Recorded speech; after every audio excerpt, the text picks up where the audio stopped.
В Ингушетии с начала года зарегистрировано 130 пожаров, 20 из которых поджог сухостоя. В результате есть погибшие, десяток пострадавших и значительный ущерб как для погорельцев, так и для экологии. При этом, по сравнению с прошлым годом, статистика числа возгорания снизилась на 28%. Это благодаря частым дождям. Но теперь установилась жара, поэтому жителям необходимо быть внимательнее. Издано распоряжение правительства Республики Ингушетия о постановлении особого противопожарного режима на территории Республики Ингушетия. Данное распоряжение устанавливает дополнительные требования гражданам. Запрет выжигания как сухостоя, так и мусора, запрет разведения костров, мангалов именно в лесных насаждениях, ограничение выезда именно в лесах. И также штраф в двукратном размере в случае нарушения требований пожарной безопасности. На граждан штраф до установления особого противопожарного режима от 10 до 15, от 5 до 15. В случае установления особого противопожарного режима штраф увеличивается. Человеческий фактор – основная причина пожаров. И тут виновны не только любители пикников, которые могут не уследить за своим костром, но также и родители, которые не проводят беседы со своими детьми о пожароопасности. Поэтому нередки случаи горения сухостоя из-за детской шалости. Также стоит отметить, что и мусор может стать очагом пожара. Основными причинами это курение, непотушенный окурок сигареты, выкинутый из окна. Немаловажный фактор там идет именно выжигание сухой травы.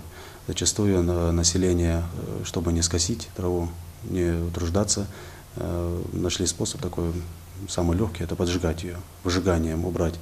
Но опять же, никто оценку не дает тем, что именно при поджигании такой сухой растительности оно может перейти в неконтролируемое горение, ветром раздувается, и пламя перекидывается на сооружение, на имущество, также ожоги могут люди получить. Площадь сгоревшей травы в этом году 100 гектаров. К счастью, в лесном фонде Ингушетии пожаров не зарегистрировано, благодаря слаженной работе сотрудников МЧС и лесопожарных центров. В этом году, например, в Малгобекском районе на сопредельных полях мы тушили 2 пожара. Они небольшие были, но факт тот, что они были, мы их тушили.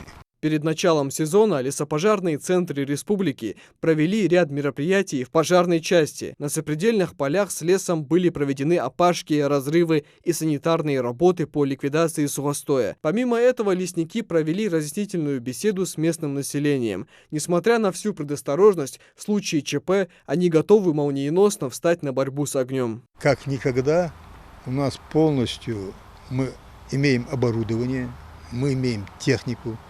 Мы имеем все, что нам необходимо для этого, все мы имеем.